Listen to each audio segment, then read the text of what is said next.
నమస్తే అందరికీ, నేను మీ Priya. Welcome to Priya's diary. అందరూ ఎలా ఉన్నారు? నేనైతే చాలా బాగున్నాను. అండ్ ఈరోజు అయితే గుంటూరు స్పెషల్, మన గుంటూరు స్పెషల్ కాకరకాయ కారం అయితే చేయబోతున్నాను. చాలా చాలా బాగుంటుంది. ఒక కాయ కాదనమాట, మీరు నాకు తెలిసినంత వరకు గిన్నె మొత్తం ఖాళీ చేయాల్సిందే, అంత టేస్టీగా ఉంటుంది. ఆ కారం అనేది నోటికి తెలుస్తూ మన గుంటూరు కారంతో అయితే స్పెషల్గా అయితే ఈరోజు చేయబోతున్నాను. మా అమ్మమ్మ ఎలా చేసేదో చిన్నప్పుడు, అలా అయితే మీకు ఈరోజు అయితే చూపించబోతున్నాను. సో ముందుగా అయితే మనం ఫ్రెష్గా కాకరకాయ అయితే తీసేసుకుందాము. కాకరకాయకి పైన తోలు అనేది లైట్గా ఊడేటట్టుగా చాక్తో చాప్ చేసేసుకుందాము. సో జస్ట్ పైన అనమాట, ఎక్కువగా తీయట్లేదు నేను. నెక్స్ట్ అయితే తిరుమాత వేసేసుకొని ఇప్పుడు ఈ కాకరకాయని అయితే ఆయిల్లో అయితే వేయించేసేసుకుందాము.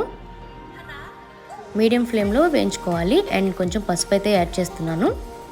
నేను చిన్నగా ఉన్నప్పుడు మా అమ్మమ్మ చేసే కాకరకాయ కారం అనమాట, చాలా బాగుంటుంది. ఇలానే చేసేవాళ్ళు. నెక్స్ట్ ఉప్పు అయితే యాడ్ చేస్తున్నాను, తగినంత చూసుకొని వేసుకోవాలి. ముందే ఉప్పు వేయడం వల్ల కాకరకాయ అనేది చేదు అనేది ఉండదు, తగ్గిపోతుంది. సో అందుకని కాకరకాయలు ఎప్పుడైనా కానీ ముందే సాల్ట్ వేసేసుకోవాలి వేయించుకునేటప్పుడే.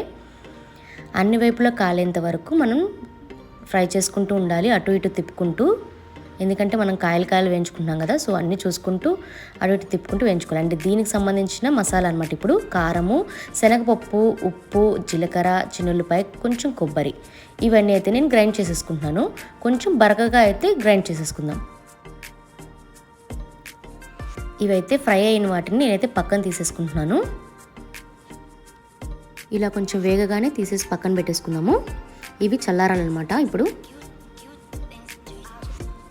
నెక్స్ట్ మనం మిక్సీ కొట్టుకున్న పొడి ఉంటుంది కదండి, అదైతే ఇందులో పెట్టేసుకుందాము.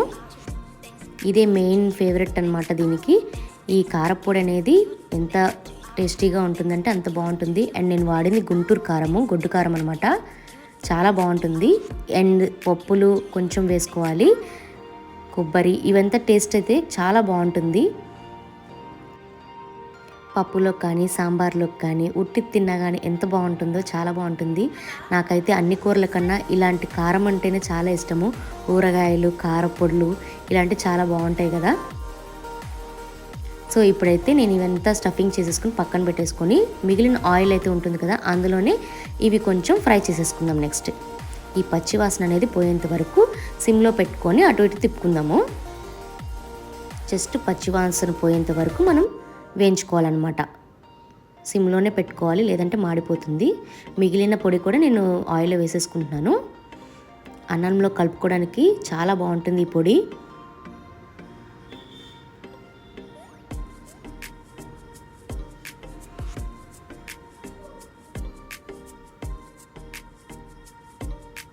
ఇలా కలిపేసుకుందాము.